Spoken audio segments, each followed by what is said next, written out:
Hello student, welcome back to my channel.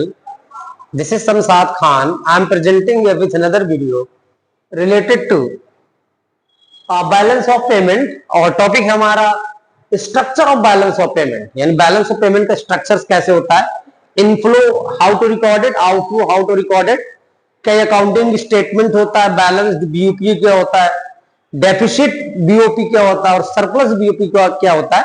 So let's start. सबसे पहले हम लोग बात करेंगे structure of BOP. It use double entry system just like accounting. जिस तरह अकाउंटिंग में डबल एंट्री सिस्टम को हम लोग यूज करते हैं कि डेबिट क्रेडिट होता है, उसी तरीके सिमिलरली कैश फ्लो स्टेट में भी हम लोग क्या करेंगे, डबल एंट्री सिस्टम को यूज करेंगे. Credit side and debit side. Credit side it records all sources of foreign exchange. कहीं भी रेस्ट ऑफ द कंट्री से कोई भी फॉरेन एक्सचेंज आएगा. Foreign exchange means foreign exchange का मतलब क्या होता है, currency rest of the world. Rest of the world की जो भी करेंसी होती है उसको लोग फॉरेन एक्सचेंज बोलते हैं. तो क्रेडिट साइड में किसको रिकॉर्ड करेंगे, कह रहा है कि ऑल इनफ्लोज और sources of foreign exchange are recorded in credit side.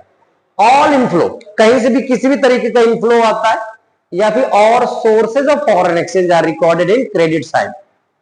Similarly debit side में क्या रिकॉर्ड करेंगे, ऑल जस्ट अपोजिट इसका, ऑल आउटफ्लो, जितना हमारे पास से पैसा रेस्ट ऑफ द वर्ल्ड में जाएगा, यानी कि हम लोग क्या करेंगे, इंपोर्ट करेंगे तो पैसा जाएगा,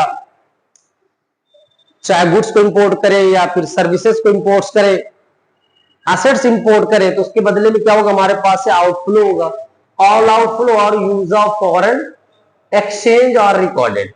तो इसमें क्या होता है, क्रेडिट साइड में जितना भी इनफ्लो होगा वो रिकॉर्ड होगा, डेबिट साइड में जितना भी आउटफ्लो होगा वो रिकॉर्ड होगा. अब टाइप्स ऑफ बीओपी की बात करें तो बैलेंस बीओपी होता है, सरप्लस बीओपी होता है, डेफिसिट बीओपी होता है.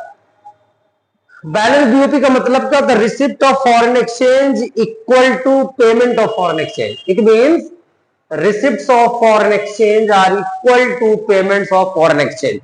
जितना पैसा आया है रेस्ट ऑफ द वर्ल्ड से जितना हमने पेमेंट कर, दोनों अगर इक्वल है उसको हम लोग बोलते हैं बैलेंस्ड बीओपी. तो सरप्लस बीओपी क्या होता है, receipts of foreign exchange more than payments of foreign exchange. Surplus मतलब ज्यादा, यानी कि रिसिप्ट इनफ्लो ज्यादा हुआ, आउटफ्लो कम हुआ, यानी कि रेस्ट ऑफ द कंट्री से पैसा ज्यादा है, हमने पेमेंट कम किया है. क्या कह रहा है, it means receipts of foreign exchange are more than payments of foreign exchange. Receipts payment से ज्यादा है तो सरप्लस. डेफिसिट क्या होगा, जस्ट अपोजिट.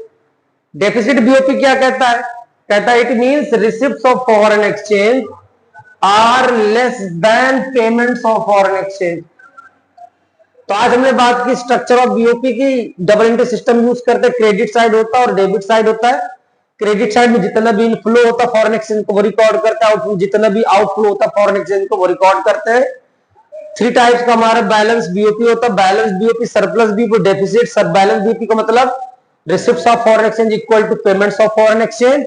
सरप्लस बीओपी क्या होता है, receipts of foreign exchange are more than payments of foreign exchange. Deficit BOP क्या होता है, receipts of foreign exchange less than payments of foreign exchange. Thank you.